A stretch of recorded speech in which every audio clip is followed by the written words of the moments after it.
Jordan a toujours cru que les relations ne pouvaient pas survivre sans la confiance. Pour lui, aimer quelqu'un, c'était se donner tout entier, ouvrir les portes les plus vulnérables de son cœur avec la certitude que l'autre ferait de même. Et au début, entre nous, ça semblait vrai.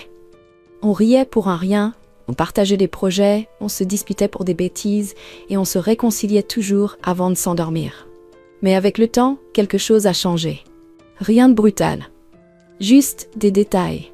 Ce que seuls les gens attentifs remarquent. Nos câlins étaient plus courts. Nos conversations importantes remises à plus tard. Les dîners à table sont devenus des grignotages devant la télé. Et même si ça le blessait, Jordan s'accrochait à l'idée que ce n'était qu'une phase. Moi, j'ai toujours été plus réservée.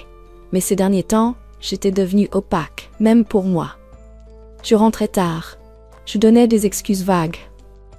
Je gardais mon téléphone plus près. Et parfois, je m'agaçais d'un rien, juste parce qu'il disait une phrase de trop. Jordan sentait que quelque chose clochait.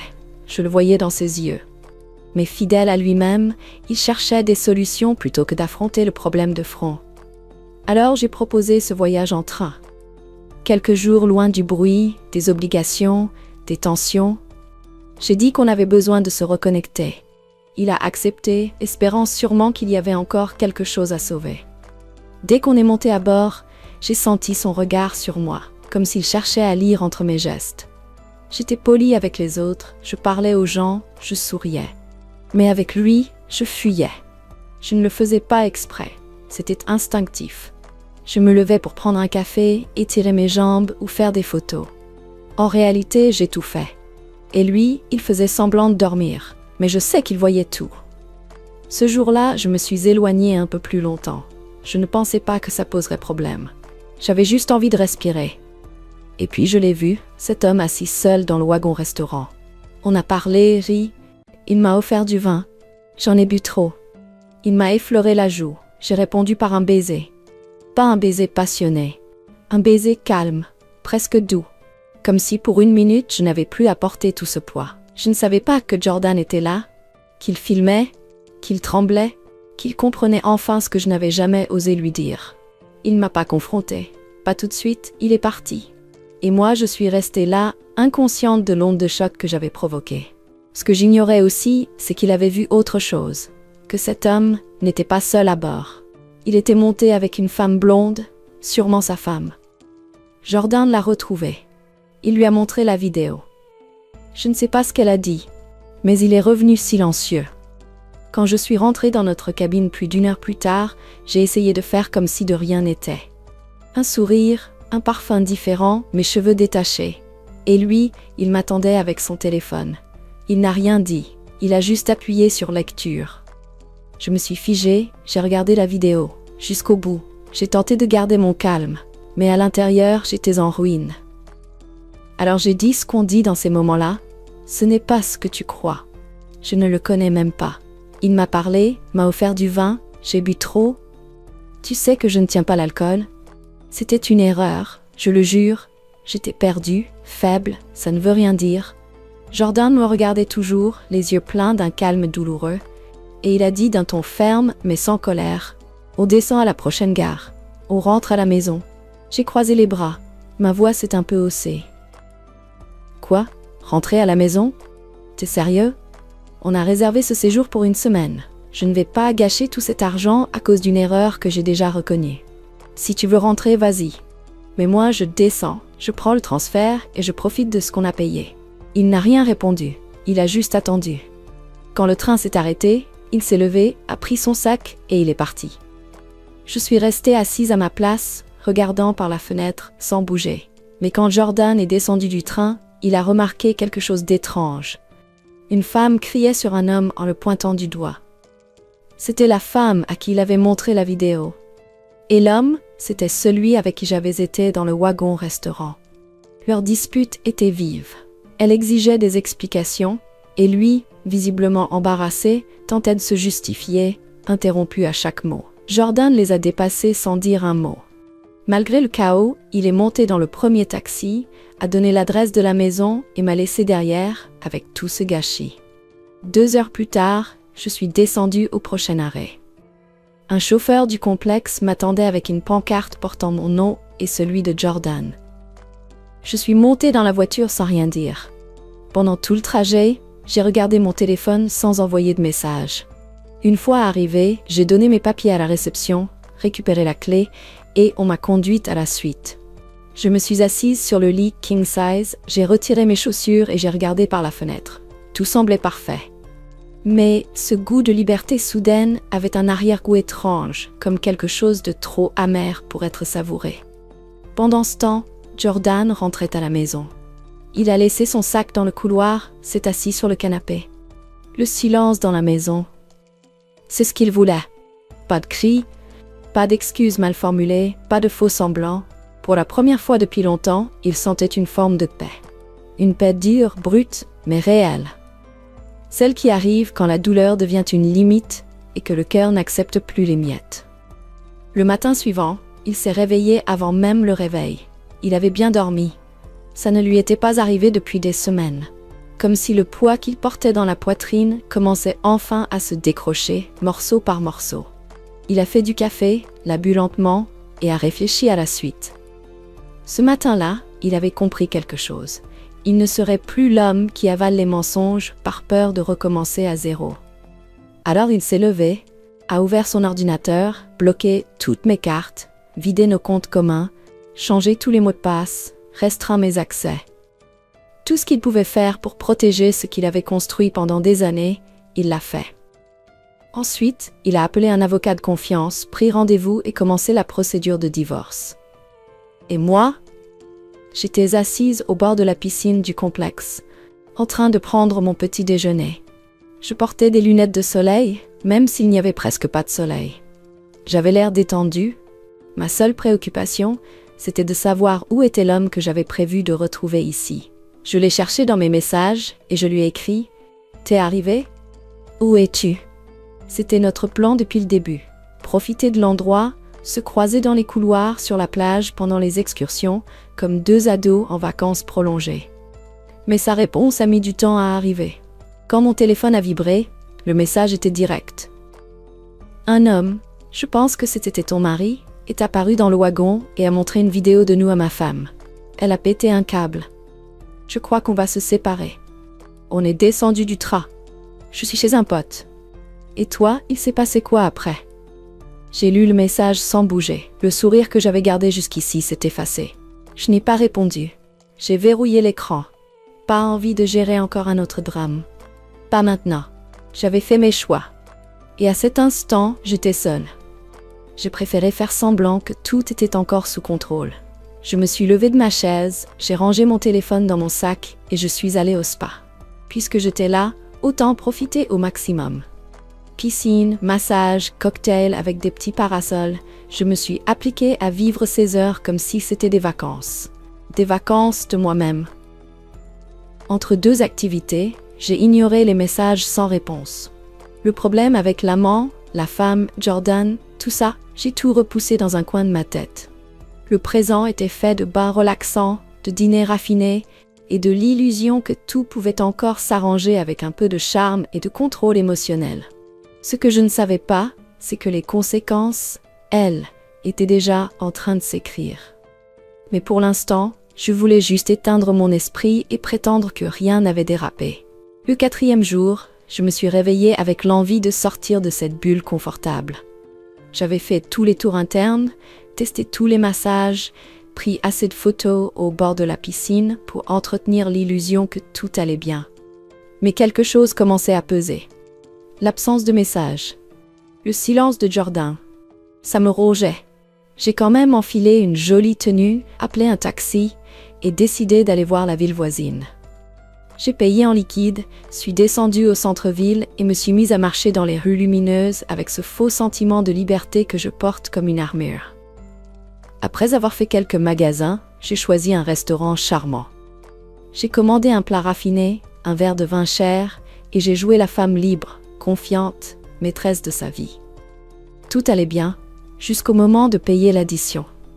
J'ai tendu ma carte avec calme, mais le serveur est revenu avec une expression gênée. « Madame, le paiement a été refusé. » J'ai gardé mon sang-froid, sorti une autre carte. Quelques minutes plus tard, même réponse. Déconcerté, j'ai pris mon téléphone et voulu accéder à l'appli bancaire. Mot de passe incorrect. J'ai réessayé. Encore faux. Le système m'a dit que mes données ne correspondaient plus. Et là, j'ai senti mon estomac se nouer. J'ai appelé Jordan. Le téléphone a sonné jusqu'à ce que la messagerie prenne le relais. J'ai rappelé encore et encore jusqu'à ce que je décide d'envoyer un message. Réponds s'il te plaît. J'ai besoin d'aide. La carte est refusée. Il s'est passé quelque chose. Le message a été vu instantanément et ignoré. L'icône vue est restée là, comme un coup de poing. Je fixais l'écran, espérant que Jordan changerait d'avis et me réponde. Mais non. Rien. Sans autre option, j'ai appelé Lauren, ma meilleure amie. J'ai inventé une excuse à la va-vite sur un problème temporaire avec la carte et je lui ai demandé de l'aide pour payer le dîner. Elle n'a pas tout compris, mais elle a fait le virement. Elle a même envoyé un peu plus pour que je puisse prendre un taxi. Je l'ai remerciée, d'un ton gêné, en prétendant que tout allait bien. J'ai raccroché et quitté le restaurant. La fierté piétinait. En rentrant à l'hôtel, c'est là que j'ai vraiment senti le choc de ce qui m'arrivait. Il restait encore 3 jours de séjour. Mais tout avait changé. C'était plus des vacances, ce n'était plus du repos. C'était une comédie permanente, faire semblant d'aller bien alors qu'au fond, je me noyais. Les 3 derniers jours ont passé lentement. Rien n'avait de goût. L'eau de la piscine me paraissait froide. Le soleil ne me réchauffait plus. Le spa ne me détendait pas. Je passais le plus clair de mon temps allongé dans la chambre, téléphone à la main, attendant des messages qui ne venaient jamais. Et à chaque silence, l'angoisse grandissait. Et avec elle, la solitude. Le jour du départ, le chauffeur du resort m'a conduite à la gare. Heureusement, le billet retour avait déjà été payé. Mais en arrivant, j'ai encore dû appeler Lauren pour qu'elle m'aide à payer le taxi jusqu'à chez moi. Quand je suis arrivée devant la maison, tirant ma valise et les restes de ma dignité, j'ai essayé de mettre la clé dans la serrure comme d'habitude, mais elle ne tournait pas. J'ai réessayé. Rien. J'ai un peu forcé, intriguée, jusqu'à comprendre. La serrure avait été changée. J'ai frappé, énervée. Mon orgueil blessé criait plus fort que ma fatigue. Quelques secondes plus tard, la porte s'est ouverte. Jordan était là, calme, comme toujours. Et dans sa main, une enveloppe blanche. « C'est quoi ça ?» j'ai demandé, sans comprendre. « Les papiers du divorce ?» il a répondu en me tendant l'enveloppe d'un geste sec. « Tu peux pas faire ça. Cette maison est à moi aussi. » J'ai crié. Il n'a pas bougé. Il m'a juste regardé. Cette belle maison avec piscine, ce sont mes parents qui l'ont construite avec leur sueur. Ils me l'ont laissée en héritage. Pas un seul centime de toi ici. Tu n'as aucun droit. J'ai soufflé, j'ai fait un pas en avant, mais je me suis arrêtée quand j'ai vu son regard. « Et mes affaires, elles sont où ?» j'ai demandé, la gorge serrée. « Tout est déjà dans ta voiture, la clé est sur le pare-brise. » Je suis restée là, figée à le regarder, espérant un geste, un mot, un peu de pitié. Mais non. Pour lui, c'était fini. J'ai quand même essayé. Et la carte? L'argent du compte commun? Tu peux pas me faire ça. Fais parler ton avocat avec le mien. Pour le reste, sors de ma vie. Et il a refermé la porte. Je suis allée jusqu'à la voiture. Les valises étaient là. Mes vêtements mal pliés, des cartons avec des objets personnels. Et la clé, exactement là où il l'avait dit. Je suis montée. J'ai claqué la porte. J'ai démarré. La seule personne vers qui je pouvais aller, c'était Lauren. Quand je suis arrivée chez elle, elle m'a accueillie avec une étreinte rapide et un regard inquiet.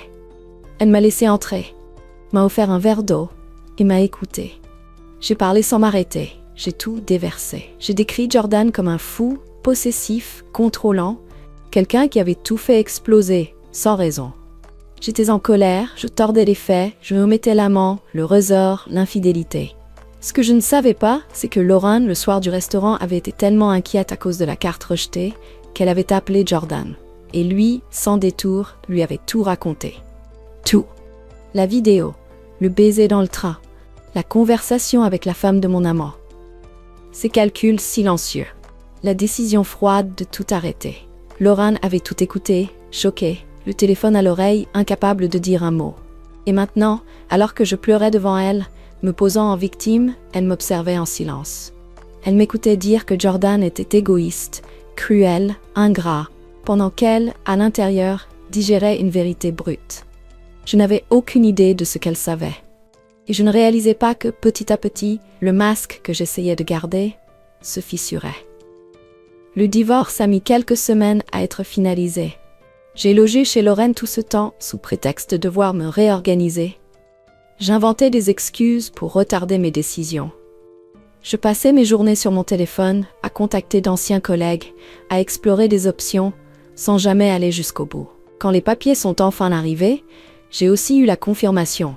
Je recevrai une somme correcte, de quoi tenir un moment, louer un appartement, recommencer.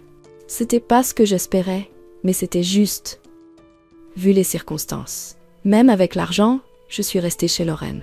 Toujours une excuse, un appart qui tombait à l'eau, un rendez-vous bancaire reporté, un agent qui disparaissait. Lorraine gardait ses bonnes manières, mais à l'intérieur, je sentais bien que ça bouillonnait. Moi, plongée dans mon orgueil blessé, je ne voyais rien. Je me plaignais de tout. Je justifiais mes erreurs comme des malentendus, comme si la vie me devait encore quelque chose. Un mois plus tard, un après-midi comme les autres, Lorraine m'a demandé de parler. On s'est assis sur le canapé. Je pensais que c'était encore une discussion sur mon avenir, le loyer, le travail, mais son regard était ferme. Et ses mots, directs, « Carly, tu dois partir. Je ne vois plus aucun sens à ce que tu restes ici. » J'ai froncé les sourcils, surprise. Pourquoi maintenant? Si c'est l'argent, je peux payer un loyer, je peux aider pour les dépenses. Aucun souci. Elle a secoué la tête. Pas en colère. Juste, déterminée. Ce n'est pas ça. Je suis en couple avec Jordan. Le silence qui a suivi a été une bombe sans bruit. J'ai senti le sol tourner sous mes pieds. Ma bouche s'est asséchée. Je ne respirais plus. On s'est rapprochés après tout ça. On a beaucoup parlé. C'est venu lentement, mais c'est en train de se construire. Et franchement, ça n'a plus de sens que tu sois ici. Je me suis levée comme si elle venait de me gifler. Mes yeux se sont embués, mais c'était ma fierté qui saignait, plus que mes sentiments. T'es une traîtresse, une fausse. Tu m'as menti, t'as fait semblant d'être mon amie, tu m'as vu pleurer, tu m'as vu briser, et tu l'as quand même fait. Laura n'a rien répondu. Elle n'a pas crié. Elle ne s'est pas défendue, elle m'a juste regardée, en silence, comme quelqu'un qui a fait la paix avec son choix. Je n'avais plus le choix. J'ai fait mes valises et je suis allée chez ma mère. Ma chambre d'enfance était devenue mon nouveau refuge. Petite, étouffante, meublée d'anciens souvenirs que j'aurais préféré oublier. Les semaines ont passé. J'ai essayé d'avancer. Rien n'a fonctionné. J'évitais les réseaux sociaux. Mais parfois, je craquais. Et c'est lors d'un de ces après-midi, seule dans ma vieille chambre, que je suis tombée sur la photo. Jordan et Lorraine, dans un resort face à la mer. Des sourires sincères, des verres levés, les mains entrelacées. La légende disait « Recommencer a été la meilleure décision de ma vie ». Je suis restée là, figée. L'écran du téléphone me brûlait les mains. Mon cœur s'est serré. Cette image, c'était le miroir de ce que j'aurais pu avoir. Ce que j'avais détruit de mes propres mains. Et là, en silence, sans personne autour, j'ai pensé amèrement « Qu'est-ce que j'ai fait ?»